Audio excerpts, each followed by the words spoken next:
Well, welcome everyone. Andrew here from the Investors Way, joined again today by Colin Lee from Inspire Realty.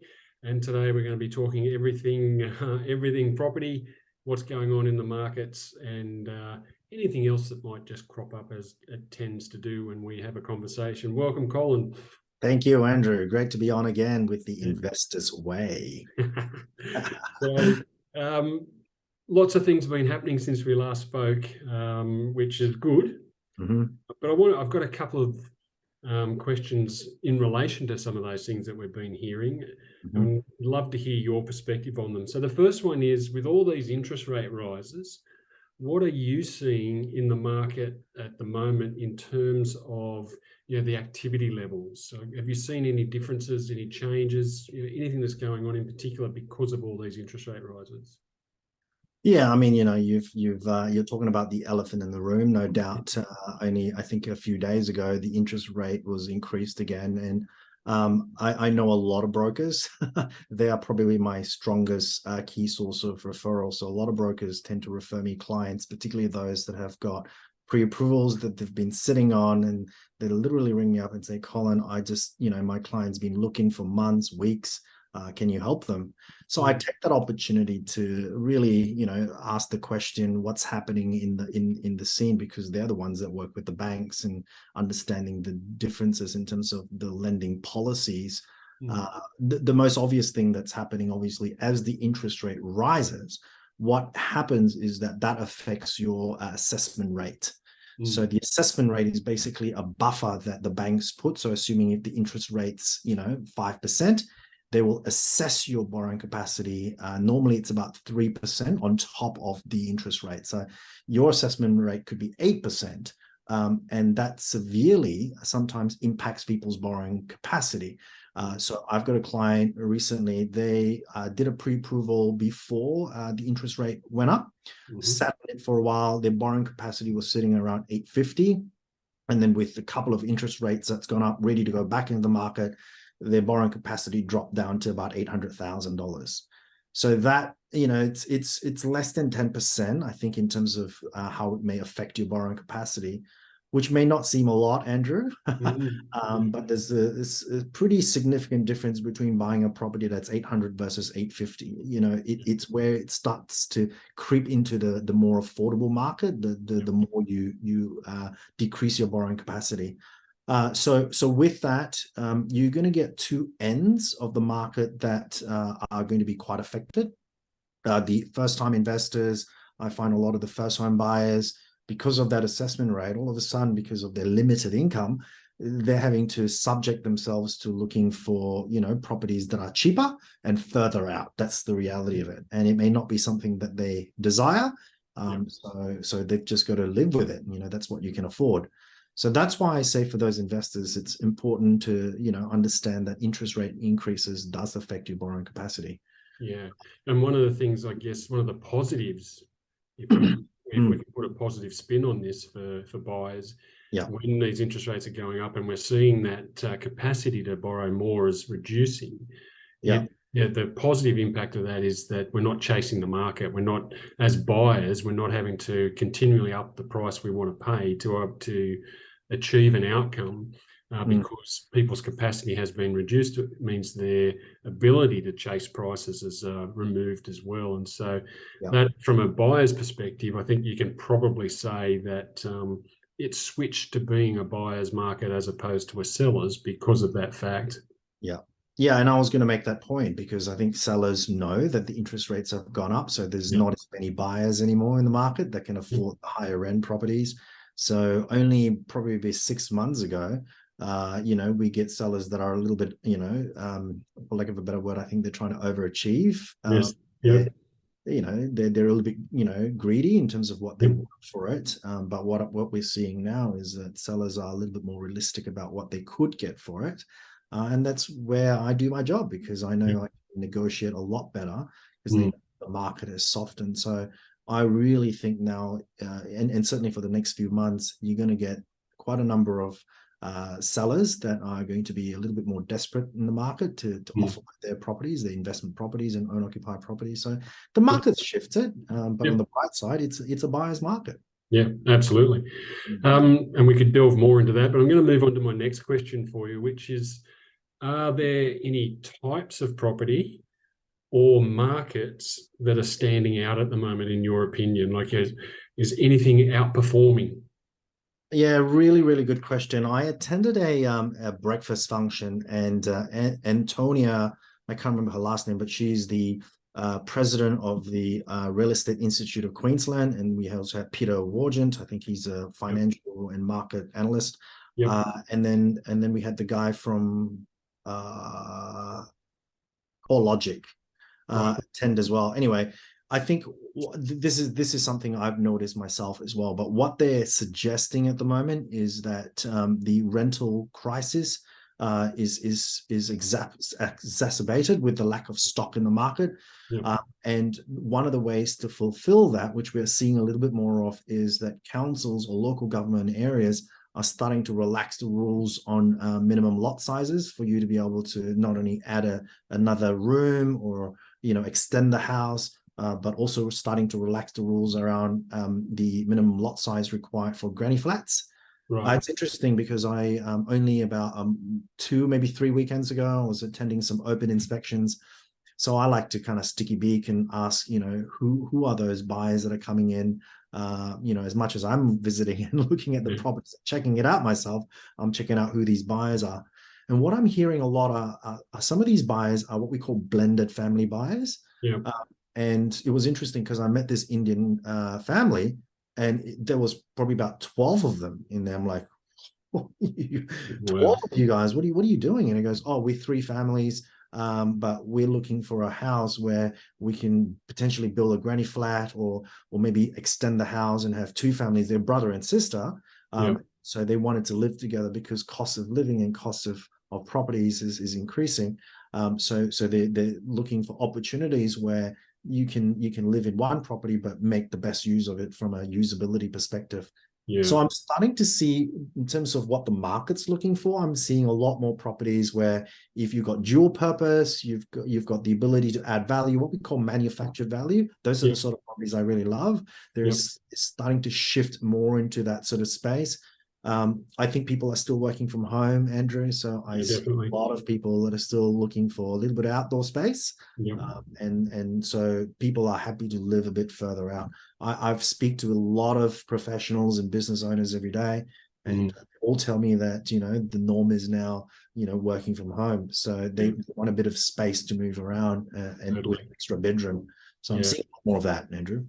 Yeah, it's Mm. interesting you talk about the rental crisis being exacerbated. I've actually had 2 properties in Queensland come up. One's had their lease come up for renewal. The other one had people move out. And Mm. the one that had people move out, I had reduced the rent a little bit because of COVID. Yeah. So it was a little bit lower than what it would normally have been. Mm. So it's down at $370 a week. And the agent said to me, look, we're going to advertise it at $470 a week. What? And yeah, exactly. And Wow. so, probably pre-COVID, it would have been around the 410 mark. Right. Yeah. And I made that concession during COVID for them. And 2 people applied for the unit, and they, in the end, they didn't go through with the application. 2 new people came in and applied for the property at $500 a week. Wow. Have since moved in. So Goodness gracious, man. that's one example. And then the other one, which is, looks like the tenant wants to stay. Mm. That one is currently at $490 a week. And the agent said, look, we think based on all the comparisons, blah, blah, blah, we can achieve $515 a week. So another $25 increase. So, Wow. it is quite scary in a way that the rental prices are going up so much. I understand it because obviously the mortgage costs are going up.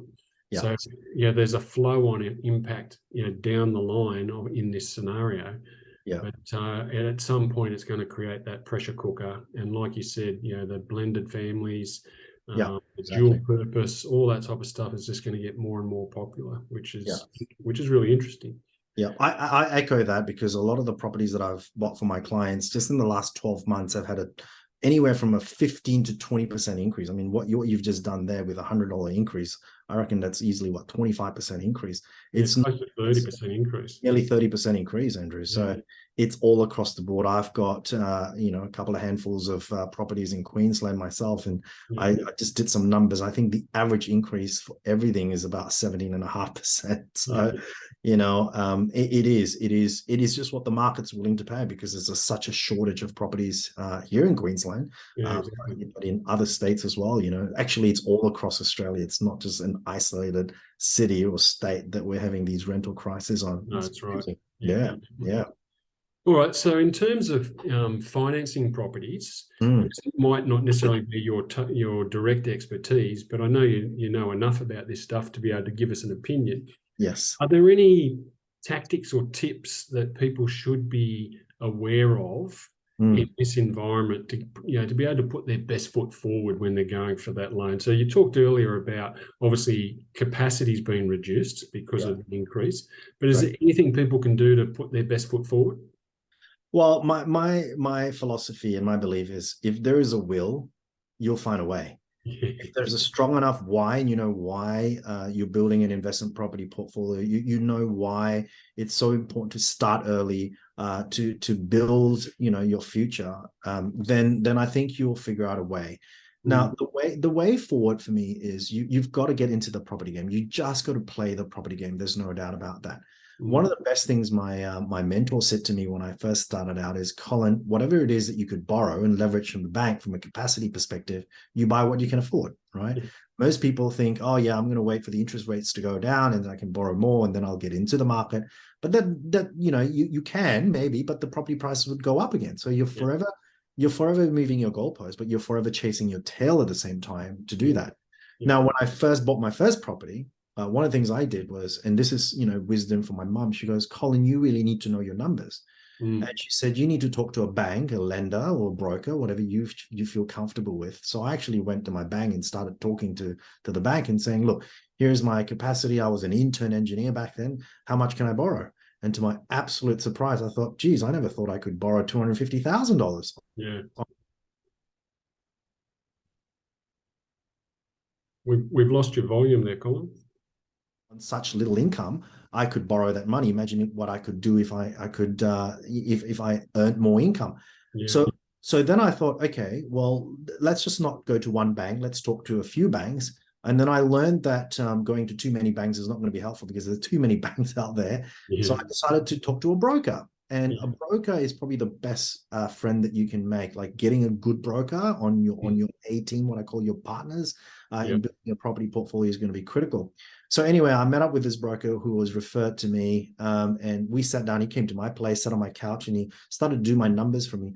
And the one question I asked was, okay, so Jordan, what would I need to do? Because I knew that I wanted to buy a property circa around $500,000, and that was my target. I did a bit of research. I knew I needed to get to $500,000, and I had a $25,000 deposit. And he goes, well, in order for you to borrow $450,000, and then I got the first home deposit scheme and grant and all that. But I asked him, how do I get from 250 to 450? And he said to me, well, Colin, you need to increase your income from $55,000 to $75,000, basically. So I knew I had a $20,000 gap to fill. And that was my why. I was hungry. I was passionate. I was like, you know what? I'm going to buy my first property in my 20s. And that's what I knew. So what did I do? I went out and worked as a waiter. I got a part-time job as a waiter. And then I actually did a bit of sideline on some weeknights after school hours and did some math tutoring. And incidentally, I'm not sure if you know, Andrew, but my story is all over Daily Telegraph, Channel 7, News.com, really how a maths tutor and a waiter turned $25,000 into over a $5 million property portfolio, generating me about $150,000 in income at the moment. Yeah, Colin, every time I turn something on, I see your face. That's right. And I tell that story because I knew why I was doing it. I had a fire in my belly. I was like, I don't want to, and this is with a lot of respect to my mum and dad, I never wanted to be just working and running the rat race. I wanted to be financially free. Mum and dad worked really, really hard. They paid off their home. but they didn't have a lot else apart Yeah. from that. So I made a promise to myself that if I was going to have my own family, I'm going to make sure I have the freedom and flexibility to do the things that I enjoy with my family. Yeah. So I knew why. And it's funny because you do more for others than you do for yourself. Yeah. So my encouragement is that, the lending scenario is tough, but if you're young, if you're able, if you're motivated, if you're inspired, it may only be for a season. So I only did that for 9 months. Yep. Got a few pay slips and borrowed the $450,000. And, Oh. 7 properties later from that very first property, look where I'm at. Yeah. That's what I do for my clients as well. It's help them to understand the gap they need to bridge between what they can borrow from the bank, from a capacity perspective, to what they need, but also from a deposit perspective. So it did 2 things. One is I had the capacity, the bank started taking me a bit more seriously because I had 3 jobs. And then secondly, because I had 3 jobs, I was earning more money, which means I had more deposits. So I saved up my deposit a lot quicker as well in that process. Yeah. And I heard recently from one of my contacts that, and this is something I don't think a lot of people take into consideration, is that every $10,000 worth of credit card doesn't have to be debt. It can be just credit card limit is $100,000 in borrowing capacity. Reduced, yeah. Reduced, that's right. So, I highly encourage people to use a money management system that doesn't require credit cards. Yeah. So you can cut them up, and straight away that increases your borrowing capacity. You might not have $10,000 in limit, but you can do the maths. If 10,000 is 100,000 in reduced capacity, 1,000 is 10,000 reduced capacity. Yeah. And just work your way to get rid of those credit cards is another way to put your best foot forward as well. Absolutely. And that's exactly what my broker said to me. Colin, there are a few levers you can pull and push. Reducing your credit card or closing your credit card could be one of the ways. I have a question for you, Andrew. So a number of my clients have credit cards, and because they run businesses, they have to use credit cards. And I've noticed some of them are not good. Like, I don't want to mention names, obviously, but one of the clients that I'm working with, he's a very high income earner. He's got about 300,000 in overtime income or commissions. And so he kind of takes that as a bonus, but because that money is kind of ebbs and flow, he spends the money. Like they go out and eat very frequently. And then my other client, she's a school teacher. So between the two of them, they're doing quite well. And they've got 3 kids as well. So I don't know if you've got any tips for a family. I asked them the question. I said, how much are you putting aside every week and saving aside every week for your properties or anything? And they go, Colin, we just don't know. And I gave them that homework to do. But I'm just wondering if you can help me out. What are some good questions I can ask to help them frame up and understand their financial position? Yeah, and it's a great example, that what you've just described. A lot of people think that the people earning large sums of money have got it all sorted out. Yeah. And the reality is, in my experience, the people earning the most amount of money are the ones with the least control of what's going on in their scenarios. So you mentioned in there that they have to use credit cards because they're a business owner and so forth. Yeah. I would do a system where I like to separate the business income from the personal scenario. And if a business needs a credit card, which most of the time it does for certain things, that's well and good, but make sure it's in the business's name. And then keep your personal scenario separate. And you don't need a credit card to run your personal household. The debit cards that are out there have all the features of a Visa or a MasterCard that enables you to spend online or tap and go, whatever you want to do, without having to use somebody else's money to do it, the banks. So the first tip is to separate business from personal. And then the second step is to make sure that in your personal scenario, you create a system where you're not dependent and you're not using credit cards. You just cut them up, get rid of them. I've got that system. I teach that system. and happy to help anybody get started on using that system, because it's Mm. the way. I describe this, and I think we may have talked about this in the past, but money management to me, in that scenario we've just talked about, is like the foundations in the ground of a house. Yeah, that's The right. best investing strategy in the world, which is the house, will not get you the results you want if the foundations are not strong. So we've got to get the money management piece right Mm. before we start putting the investing strategy over the top. Now, the fact that they couldn't tell you how much they're putting aside each month, Blows that my mind. yeah, that's the first problem. They get this, Andrew. They don't even have an idea. I said, is it 1,000? Is it 1,500? Honestly, Colin, we don't know. I'm like, wow, that's the first thing you got to know. And I would imagine, and I'm going to make a fairly large assumption here, that the actual answer is zero, because what is likely happening is they are spending everything they're earning. Mm. And that is what happens with high income earners and every type of income earner. If you're earning 50,000 a year, and you get an increase to $70,000 a year, what generally happens is your expenses just creep up to match the increase. Sure. It's not like you put aside that $20,000 and put it to work for you. And so again, this is what my system's all about doing, is helping identify that number so that you can then put that money aside each month and make sure it's working for you. So that when those great commissions and that income dries up, there's something that you've done. Like I call it pay yourself first, but it's taking care of future you. Mm. At some point, you're going to want to stop working, stop running your business, and you want the assets and the income to support you. And without having taken action now, that's Mm. not going to happen. Absolutely. Thank you. Thank you for that tip. I may introduce you to my clients. Well, happy to help them. Happy to. That's good. Yeah.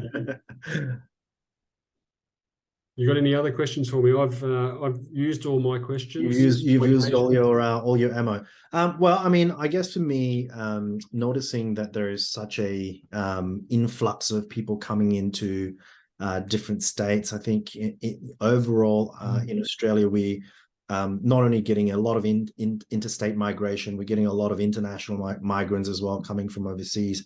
Not sure if you work with people from overseas, but what do you think is the biggest tip you can share for migrants that are coming into Australia in terms of the Australian financial system, which is quite different from, say, the Asian way or the Asian, financial system or the US financial system? Not sure if you can comment on this, but I know that Australia is a very unique system. Even the lending is unique.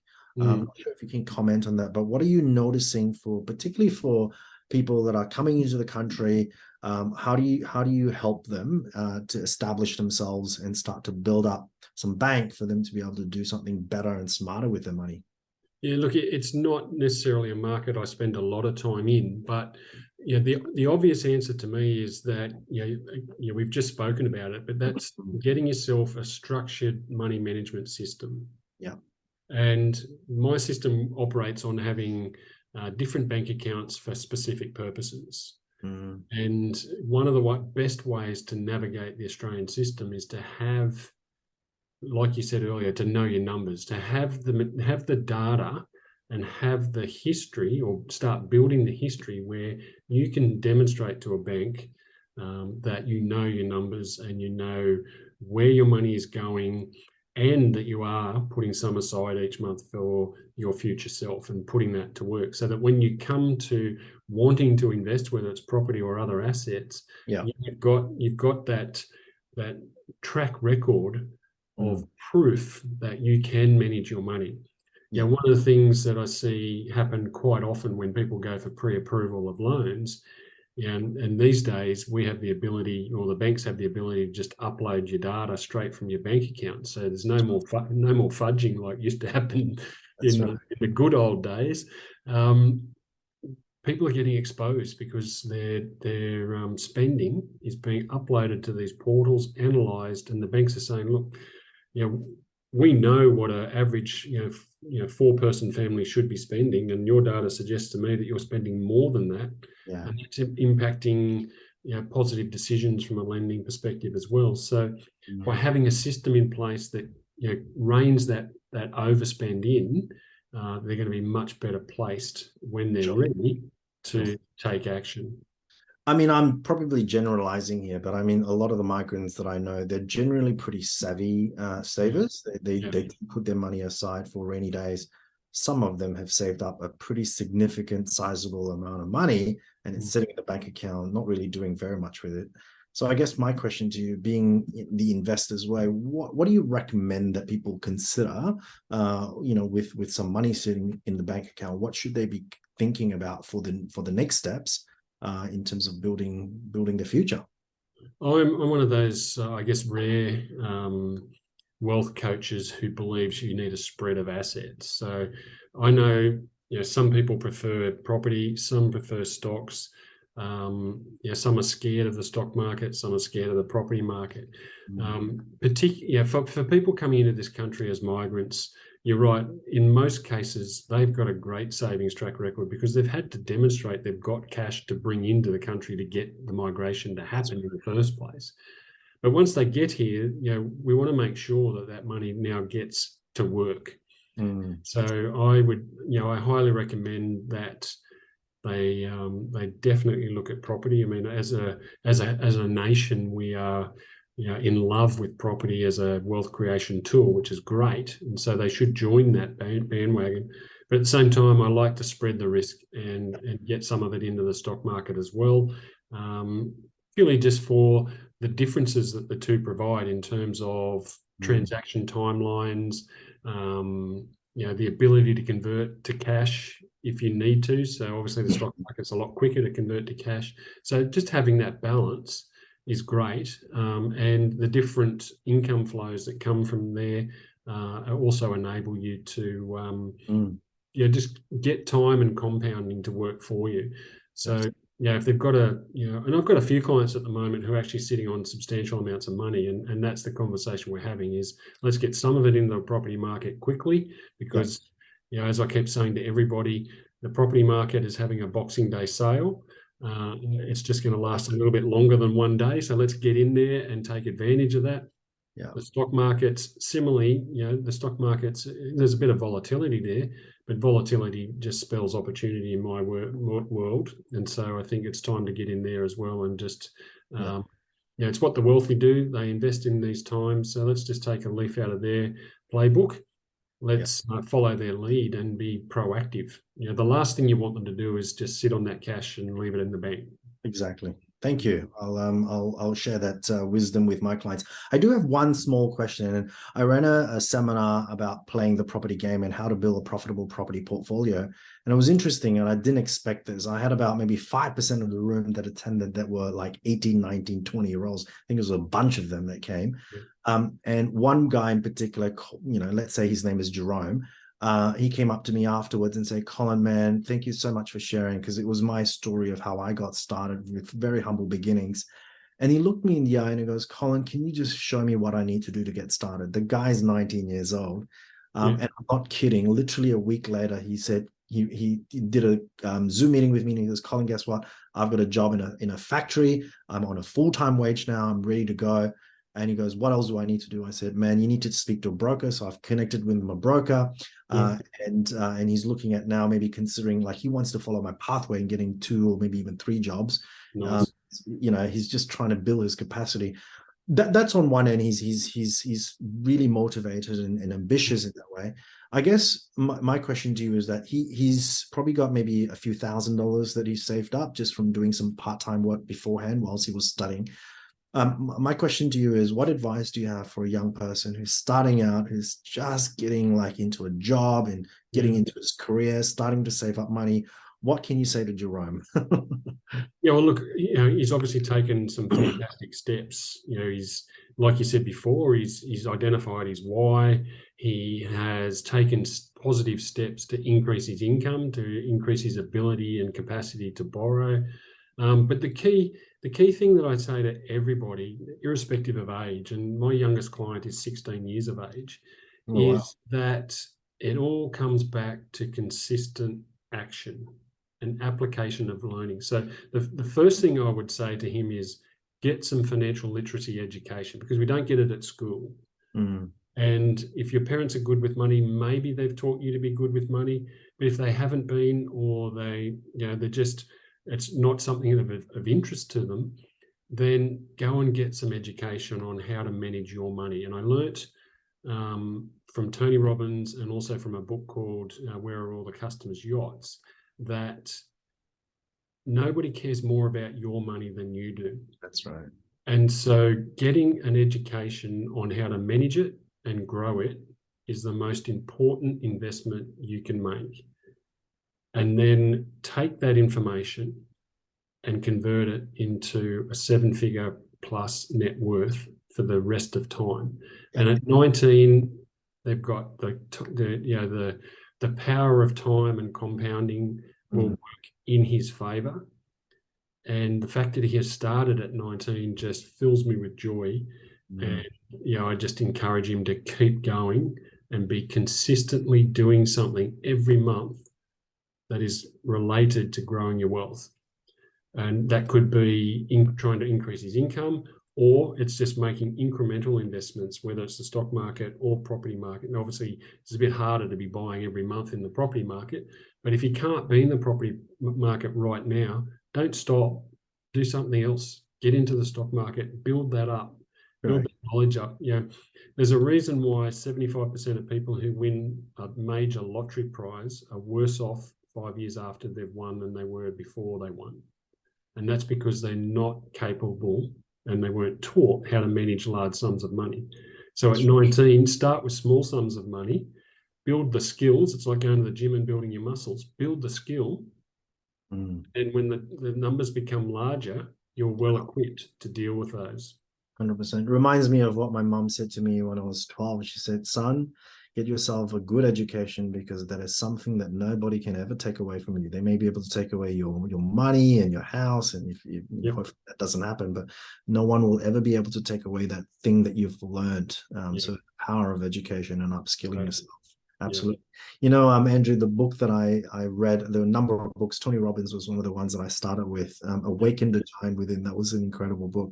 But one of the books that I've read, obviously Think and Grow Rich and all the classics, but one of the books that really shifted and put me on a different trajectory was the Rich Dad Poor Dad book from Robert Kiyosaki.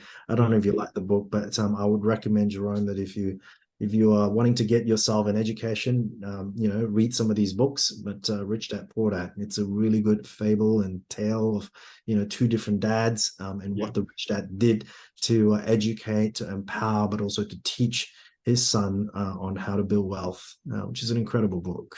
Yeah, look, I'm a huge fan of that book. I'm less so a fan of the guy who fronts the book. He wasn't necessarily he wasn't the only person who wrote that book, which is a very less known fact. There's actually a woman that helped him write that book, who is also a brilliant wealth educator in her own right, but nobody knows who she is. Well, there are a number of people who know who she is, but very few people actually know that she was the main person who wrote that book with Robert Kiyosaki.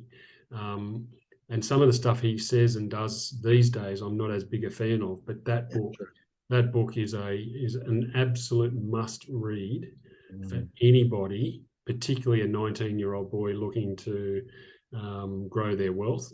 Totally recommend read that book. It's actually within arm's reach of me, from where I'm sitting right now. I could grab and reach it. So it's a really good read and a great education. But like we've both said, it's all about getting yourself the education. That's right. Which no one can take away from you. And I'm just going to out myself here. I'm kind of the anti-financial advisor, because when you stop paying them, the knowledge goes away. So get the education yourself so that you never have to worry about that knowledge going away. So good. Thank you, Andrew. That's it from me. Hey. All right. Excellent. Well, thanks again, Colin, for joining us. It's been a great chat today. We've probably gone a little longer than we normally do, but we've covered some brilliant material today, which is fantastic. I love doing these calls with you. You've always got lots of great insights. If you want to reach out to either of us, do that. We'll be pasting these videos all over the place. So you should be able to find a way to get in touch with either of us. And we'd love to have a chat if you're looking to grow your wealth. and increase your education when it comes to growing wealth. So enjoy, and we'll be back again in the next month or so with another one of these chats. And make sure you like, comment, share, all those type of things so that more and more people can see these videos. Thanks very much. Thanks, Colin. If I may, so I've actually posted, this is the 4th video that I've done with you. It's actually on my website. So if you want to watch those previous videos, there's a lot of gems in there, not only from myself, but certainly from Andrew as well. But if you go to inspirerealty.com, there is a section in there called Investors Tips, and you'll see my interview with Andrew all on my website as well. Awesome. Well, what I should start doing is, because I've reactivated my YouTube channels, so I've been putting them on Facebook, but I'll put them on Facebook and I'll upload them to YouTube as well. So the Investors Way channel there as well for people that want to have a look. But we're everywhere. We're out there trying to help people grow their wealth, and we'd love to chat to you if that's something you want to do. Thanks, Colin. See you again soon. See you, Andrew.